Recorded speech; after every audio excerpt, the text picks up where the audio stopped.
All right, let's dive in. Today, we're going to pull back the curtain on one of the most powerful, yet kind of invisible technologies that basically runs our entire world.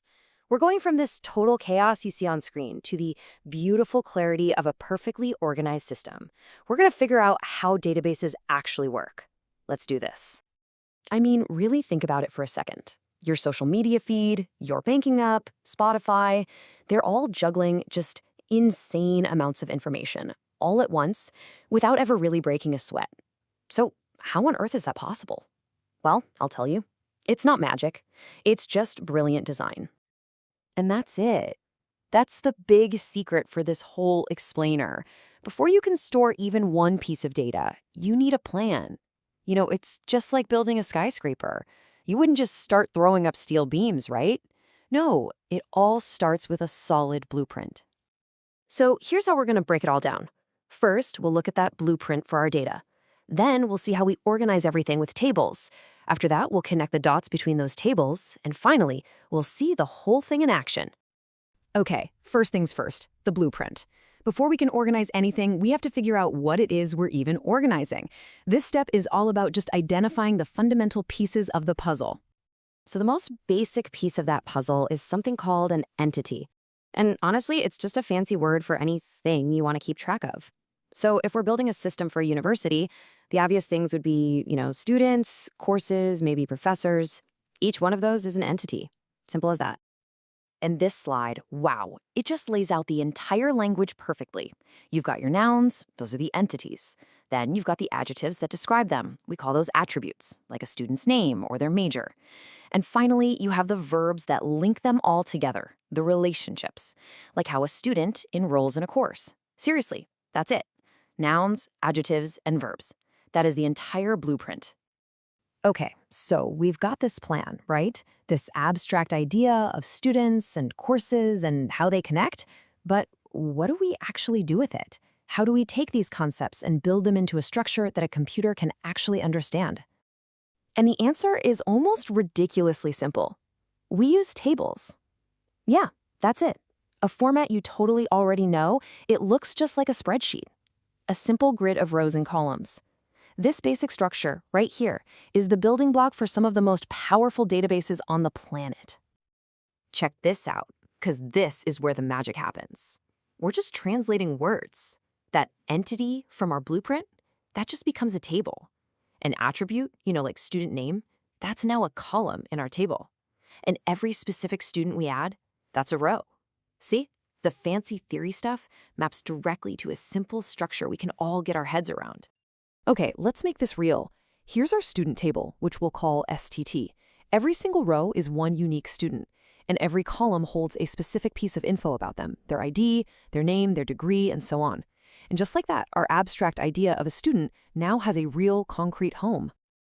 Okay, so we have our tables for students and maybe other tables for courses, but right now they're kind of like separate islands of information.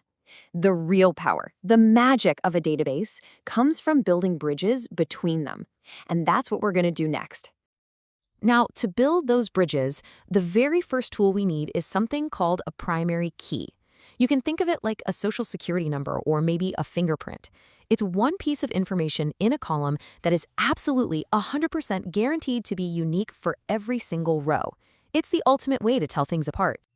So if we look back at our student table, that student ID or STID column, that's our perfect primary key. Why? Because no two students are ever going to have the same ID number. That means we can use it to find the exact student we're looking for, no mistakes. All right, so we have our unique identifier. Now we need the actual bridge. And for that, we use something called a foreign key. A foreign key is super simple. It's just a copy of a primary key from one table that we put into another table. Its entire job is to create a link, to point from one place to another. And look at this. This new table, STCOT, its whole reason for existing is just to connect students to the courses they take. See that STID column? That's our foreign key. Every ID in that column points right back to a specific student in our main student table. That's it. That's how we build the relationship and connect a student to the grade they got in a specific class. So we did it. We designed the blueprint, we built the structure with tables, we even connected them. But how do we actually use it? how do we add new students or look up information? Well, for that, we need one last piece of the puzzle, a special kind of software. And that software is called a Database Management System, or DBMS. The absolute best way to think about it is as the head librarian for our data. This librarian knows where every single book or piece of data is. It helps you add new books, check them out, and it keeps the entire library in perfect working order. It's the boss. And this librarian gives us 4 basic superpowers. We can insert new data, select the data we want to read, update data that's already there, and delete data we don't need anymore. These 4 actions are pretty much the foundation for everything you can possibly do with a database. You know, theory is great and all, but let's actually see this thing work. We're going to use that first superpower, insert, to add a brand new student named Ahamdi into our student table. To do that, we give the DBMS a command that looks like this. Now, yeah, it looks a little bit like code, but it's actually super straightforward. We're literally just telling it, hey, insert into our student table, STT, these specific values. And then we just list out the student's ID, their name, and all their other details right in order. And boom! Just like that, the DBMS takes our command and instantly adds a new row to the table for Ahmadi. It really is that simple and that powerful. We've just safely and permanently added new information into our system. So let's just step back for a second and look at the journey we just took. We started with just an idea, right? A conceptual blueprint. We then translated that into a real structure using tables. And then we brought the whole thing to life with a management system that lets us actually interact with our data.